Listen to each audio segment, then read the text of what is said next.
வையத்து வாழ்வீர்கள் நாமும் நம்பாவைக்கு செய்யும் திரிசைகள் கேளீரோ.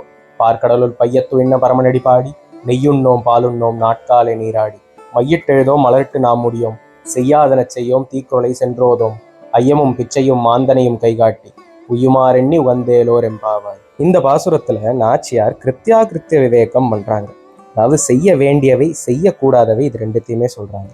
யாருக்குன்னா கொஞ்சமா பக்தி முளைச்சா கூட அதை பத்திரமா வளர விடாம பாத்துக்கிற இந்த வையகத்துல பக்தி என்னும் வாழ்ச்சி பெற்று வாழ்கின்றவர்களே வையத்து வாழ்வீர்கள் நாமும் நம்பாவைக்கு. இந்த விரதத்துக்கு நம்ம என்ன பண்ணணும்னா, நெய் சாப்பிடக்கூடாது, பால் சாப்பிடக்கூடாது, நாட்காலை நீராடி அதிகாலையில எழுந்து நீராடணும், மையிட்டு எழுதிக்க கூடாது, மலர் முடிஞ்சுக்க கூடாது, செய்யாதன செய்யோம், நம்ம பெரியவங்க செய்யாத அதர்மமான காரியங்களை செய்யக்கூடாது, தீக்குறளை சென்றோதும், பொய் சொல்லக்கூடாது, அதுக்கான முயற்சி கூட செய்யக்கூடாது, ஐயமும் பிச்சையும் மாந்தனையும் கைகாட்டி. ஐயம் அப்படிங்கிறது ஒரு பெரியவருக்கு அவருடைய தேவைக்கேற்ப கொடுக்கறது. பிக்ஷை அப்படிங்கிறது சன்னியாசிகளுக்கும் பிரம்மச்சாரிகளுக்கும் வித்தியார்த்திகளுக்கும் கொடுக்கக்கூடியது.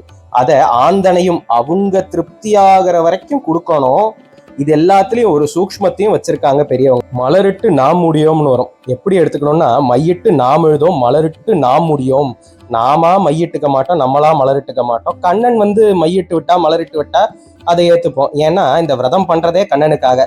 ஒருத்தர் வாழ்க்கை ஃபுல்லா பகவத்கீதையை படிச்சுக்கிட்டே இருந்தாரா. கண்ணன் அவர்கிட்ட பேசலான்னு போனா தொணன்னு பேசாத கண்ணா, நான் கீதை படிச்சுக்கிட்டு இருக்கேன்னு சொன்னாரா. அந்த மாதிரி எதுக்கு நம்ம இதை பண்றோம் அப்படிங்கிறத நம்ம புரிஞ்சு பண்ணணும். அதுதான் அடுத்த வரி. பார்க்கடலுள் பையத்துயர்ந்த பரமனடி பாடி உயுமாறு என்று எண்ணி உகந்து. ஆறு அப்படின்னா வழின்னு பொருள். நமக்கு எது வழி? நேற்றைய பாசுரத்துல பார்த்தோமே, நாராயணனே நமக்கே பறை தருவான். அப்படி அவரே இலக்காகவும் அவரே வழியாகவும் இருக்க, அவர் எப்படி இருக்காருன்னா, பார்க்கடலுள் பையத்துயர்ந்த பரமன். பையனா மெதுவான அர்த்தம். மெதுவா சயனிச்சிருக்காராம், ஆனா பெரியவனா இருக்காராம், பரமான வஸ்துவா இருக்காராம். ஒருத்தர் தன்னை பெரியவர்னு காட்டிக்கிறதுக்கு மலைகளை உடைக்கணும், கடல்களை அடக்கணும்.